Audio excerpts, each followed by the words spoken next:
What's up, guys? It's sports time, and this is my 2020-2021 preseason NBA power rankings. So let's get right into it. So first off, at number 30, we have the OKC Thunder. I think they're going to be one of the worst teams in the league. They traded away all their veteran players, and they're on a full-on rebuild. At number 29, we have the Cleveland Cavaliers. The Cavaliers have been very bad ever since LeBron James left. They have some rising young players in Colin Sexton and Darius Garland, but they're going to take some time to develop, and they're going to remain bad for next season. At number 28, we have the New York Knickerbockers. The New York Knicks have been bad since forever, but they do have RJ Barrett, who will improve. They drafted Obi Toppin. They have Kevin Knox and Mitchell Robinson, so they got some good young pieces, but they will once again not be in the playoffs. At number 27, we have the Sacramento Kings. So Sacramento, they signed De'Aaron Fox to a max extension in the offseason, so they're hoping that he's going to be their star player. They too have some great young players in Tyrese Halliburton, which was one of the biggest steals of the draft, and they also have Buddy Hield, but it won't be enough, and they will miss the playoffs once again. At number 26, we have the Detroit Pistons. Detroit Pistons, they have some veteran players in Derrick Rose and Blake Griffin, but they have some injury issues, and they added a few pieces in Grant, Okafor, and Plumlee, but obviously I don't think that will be enough, and we don't really expect much from the Detroit Pistons. At number 25, we have the Chicago Bulls. They hired Billy Donovan in the offseason. Donovan made the playoffs in every single season when he was in OKC, so there's some cause for optimism. And they still have a future young star in Zach LaVine and Lauri Markkanen, so the future's looking good for the Bulls. But I think for this upcoming season, they'll once again be one of the bottom feeders. At number 24, we have the Charlotte Hornets, who definitely got better in the offseason. They added Gordon Hayward, which will bring a lot of experience to a squad with almost no playoff experience, and they'll hope that Devontae Graham replicates the success he had last season. At number 23, we have the San Antonio Spurs. Not much changes in the offseason for them. I see them going into a rebuild sooner rather than later. They have a lot of veteran players. They still have DeRozan and Aldridge, which will keep them respectable, but I don't think that will be enough, and they may need to start a rebuild and a team built around Lonnie Walker. At number 22, with the Orlando Magic. They'll probably be competing with the Hornets, Wizards, maybe the Bulls for the 7th or 8th seed in the East, as usual. They're not really good enough to make any noise. They've got Vucevic and Gordon, and they'll hope for a good season from Markelle Fultz, building on the season he had last year, but I think they'll miss the playoffs this season. At number 21, we have the Minnesota Timberwolves. So I'm actually personally hoping for good things from them. They got some great pieces in Cat and D'Lo. They'll, I think, be a great duo. They got some great young talent in Culver, in Okogie, and they also drafted Anthony Edwards first overall. So don't sleep on the Wolves, and I think they have some potential to definitely compete and make it into the playoffs. At number 20, we have the Memphis Grizzlies. They will look for continued growth from John Morant, who had a very good rookie season. He looks like the real deal, and Memphis will be hoping that Morant and Jaren Jackson can be the duo leading them in the future, and hopefully for a championship. But for next season, I don't think they'll be a fringe playoff team, I think, but they won't be making much noise in the playoffs if they do get in. At number 19, we have the Atlanta Hawks. They're one of the most improved teams in the offseason. They added Bogdanovic, Rondo, and Gallinari, 3 really great players. Bogdanovic can score, Rondo provides the veteran leadership. They drafted Onyeka Okongwu, another great young piece.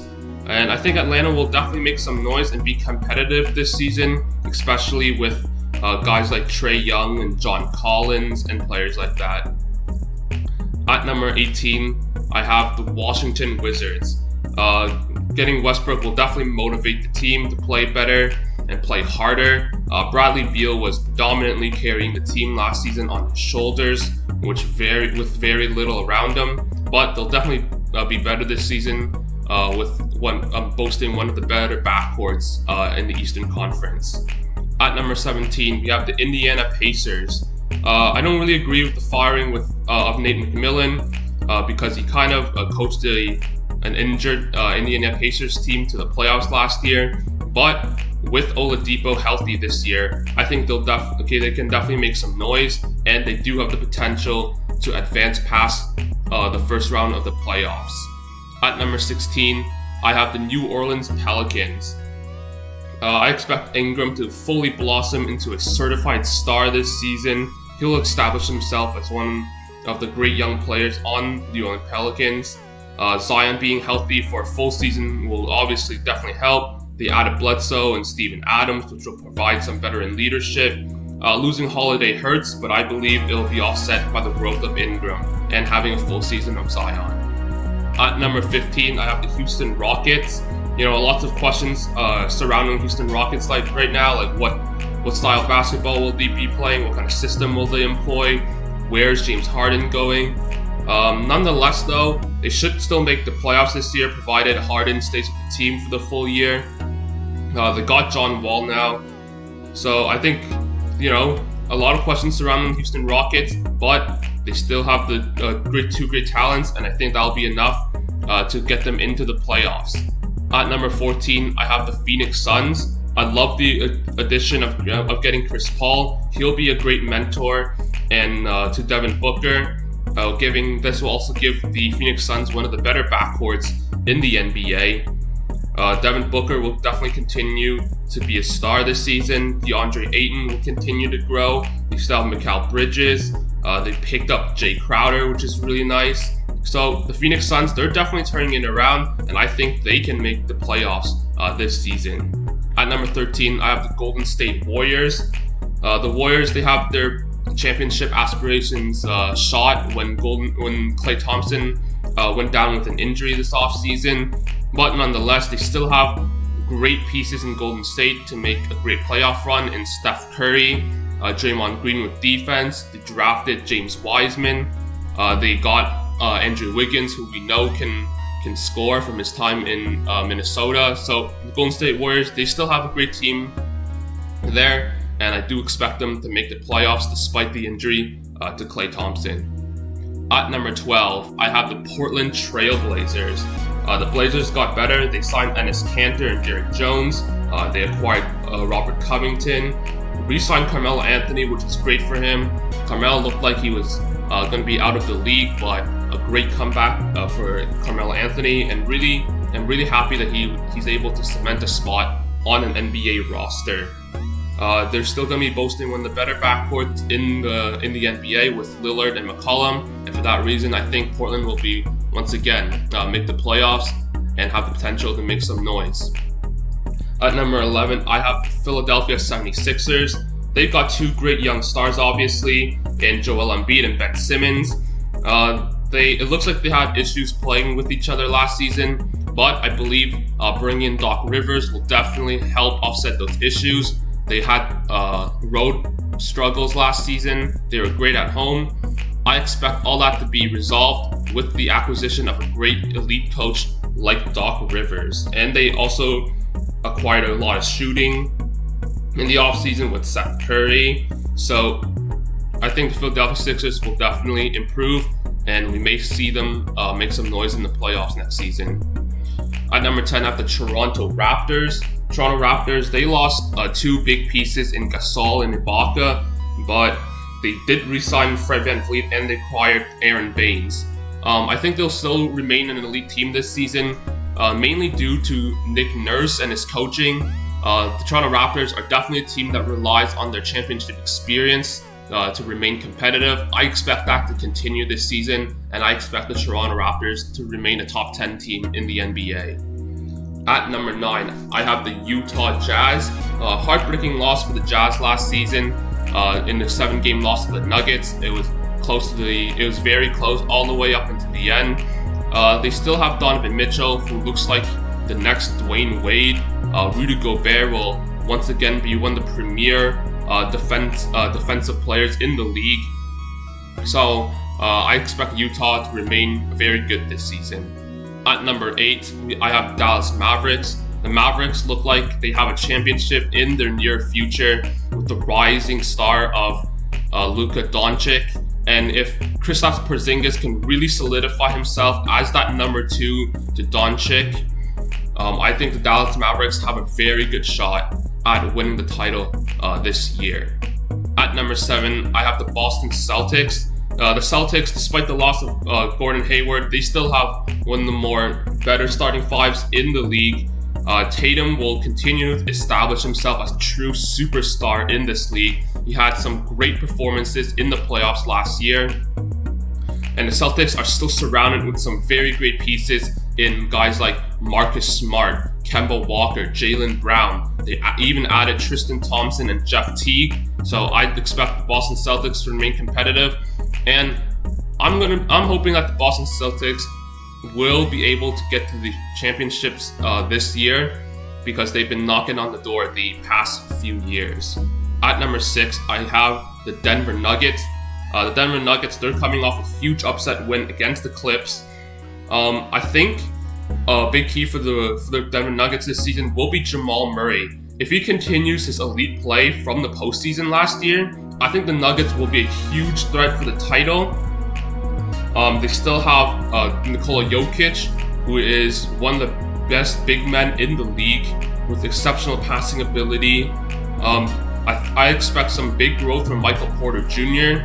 We saw some great moments for him in the playoffs last year, so I expect Michael Porter to really integrate himself into the team after coming off that big injury. At number 5, I have the Milwaukee Bucks. The Bucks, they might have been ranked too low, but I think the concern with the Bucks are mostly in the playoffs, where it looks like teams are kind of able to contain Giannis.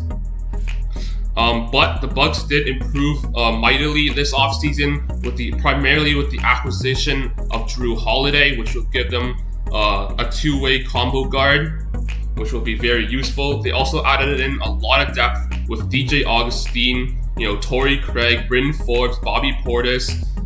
They'll look to make it deep in the playoffs to try and persuade their back-to-back MVP Giannis Antetokounmpo to stay. The Bucks will have one of the better starting fives in the league, and I think they definitely have a great shot at making it to the finals this year. At number 4, I have the Miami Heat. The Miami Heat are running it back with pretty much the same group, minus Jay Crowder. They extended Bam Adebayo in the offseason, so I think that's a great move for them. They're going to be hoping that guys like Tyler Hero and Duncan Robinson will improve from their great playoff performance last year, especially Tyler Hero. They'll probably mostly rely on experience and the grit of Jimmy Butler to really get them back into the finals this year, because of the addition of the Brooklyn Nets with KD and Kyrie this season, making the Eastern Conference much more competitive. At number 3, I have the Brooklyn Nets. So obviously getting KD and Kyrie back will be very good for the Brooklyn Nets. I think that will vault them into one of the top teams in the Eastern Conference, and I do think they will make it into the finals. We'll see how KD performs after that big Achilles injury in the playoffs. They have some great pieces around him with guys like Jared Allen, Karis LeVert, some three-point shooting in Joe Harris. They have a great point producer in Dinwiddie. So the Nets, they have the correct pieces to make it into the finals and secure the championship. And this looks like some exciting times in Brooklyn. At number 2, very controversially, I have the Los Angeles Clippers. They did get upset last season, but I think that was predominantly due to chemistry issues. I expect those issues to be resolved this season with Ty Lue and with Kawhi Leonard and Paul George playing more together. I think that'll be better. They probably will not make the same mistake as last season. resting Kawhi and Paul George too much. Kawhi, I believe, is still one of the best players in the world. Paul George will be hungry to erase his playoff failures, and I think the Clippers might actually surprise a lot of people and get it all the way to the finals this year. At number 1, I have the reigning defending NBA champions, Los Angeles Lakers. The Lakers, they're still going to be on top this season, I think. They still have LeBron and AD locked up for the next few years. They actually added a lot more pieces in the some really great acquisitions in the offseason, highlighted with guys like Montrezl Harrell, Marc Gasol, Dennis Schroeder.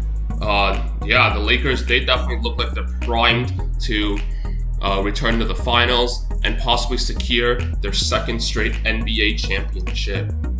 So that's my NBA power rankings for the preseason. Comment down below if you think some teams should be higher or if some teams should be lower, who's most improved, who's the worst, who's the best. But that's my power rankings. Thank you guys for watching, and I'll see you in the next video. Thank you.